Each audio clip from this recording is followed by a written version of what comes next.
तुम्ही म्हणत असाल का नवरी नवरदेव कासाठी बनवले बा, तर पूर्ण व्हिडिओ पाहत असाल न स्किप करता पूर्ण व्हिडिओ पहा, म्हणजे तुम्हाला माहीत पडून जाईल. नमस्कार, मी आहे मनोहर आंबटकर. तर आज आपण जाणार आता वर्धेले, जिल्हा परिषद वर्धा या ठिकाणी. तिथंच 8 मार्च महिला दिन साजरा केला जातो. तिथं जायचं आहे आपल्याला. तर आपण जायला लागलो, पेट्रोल पंपावर आलो आणि पेट्रोल टाकलं. पेट्रोल पंपावर आलो, आता पेट्रोल टाकायला चाललो आपण. पेट्रोल की टाकलं आणि तिथून वर्धेला जायसाठी निघालो आपण. वर्धेला जायसाठी निघालो तर आलो ना वर्धेमध्ये. वर्धेत आलो आणि आपल्याला जायला लागते आता डॉक्टर बाबासाहेब आंबेडकर ह्या चौकामध्ये. तिथून सन्यास आपण आलो आता डॉक्टर बाबासाहेब आंबेडकर ह्या चौकामध्ये. तिथूनच आपल्याला जिल्हा परिषद वर्धा या ठिकाणी जायचं आहे. तिथं आहे महिला दिन. महिला दिन आहे आणि आपल्याला वर्धा परिषद वर्धा या ठिकाणी तिथून आमच्या आरवी तहसीलले थीम भेटली आहे बालविवाहाची. म्हणून तिथं मुलीला घेऊन गेलो आणि तिथं नवरी नवरदेवाला सजवलं, म्हणजे त्याला नवरी नवरदेव बनवलं आणि सगळ्यांनाच मग तिथं फोटो काढून घेतले त्याच्या संग. आणि आमच्या आरवी तहसीलला थीम भेटली होती बालविवाहाची. वर्धा जिल्ह्यातल्या 8ही तहसीलला वेगवेगळी थीम भेटली होती त्याला आणि आम्हाला भेटली होती बालविवाहाची. तर तिथं आपल्या थीमची तयारी चालू होती. मग आमची तयारी झाली. सगळे फोटो काढले त्याच्या संग. जिल्हा परिषद वर्धा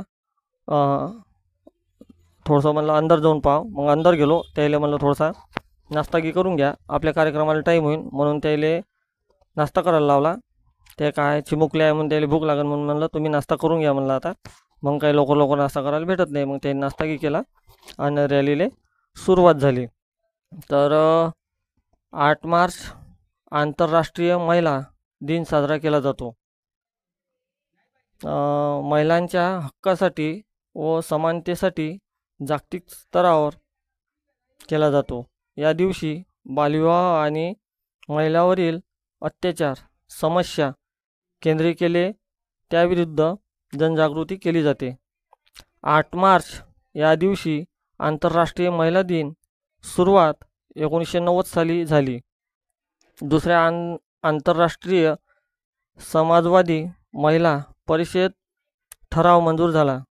हा दिवस महिलांच्या हक्कासाठी व समानतेसाठी, महिलांच्या सामाजिक, आर्थिक, राजकीय, सांस्कृतिक प्रगतीसाठी हा दिवस महत्त्वाचा मानला जातो. आणि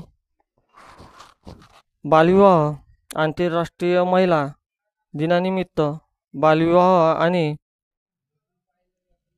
महिलांवरील अत्याचारासारख्या समस्यावर लक्ष केंद्रित केले त्याविरुद्ध जनजागृती केली जाते. लग्न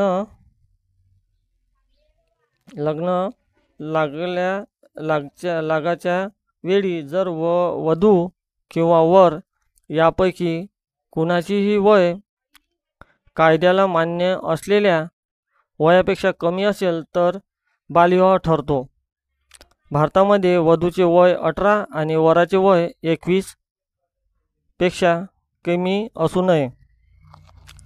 तर 8 मार्च रोजी महाराष्ट्रातील ग्रामपंचायतीमध्ये विशेष ग्रामसभा आयोजित केल्या. बालविवाह रोखणे, विधवा प्रथा बंद करणे, महिला सुरक्षिततेसाठी ठराव मांडण्यात आले आहे. महाराष्ट्र राज्य महिला आयोगाच्या संकल्पनेनुसार बालविवाह रोखण्याचे प्रयत्न केले आहे. तर आपल्या रॅलीसोबतच 2 ॲम्ब्युलन्ससुद्धा आहे.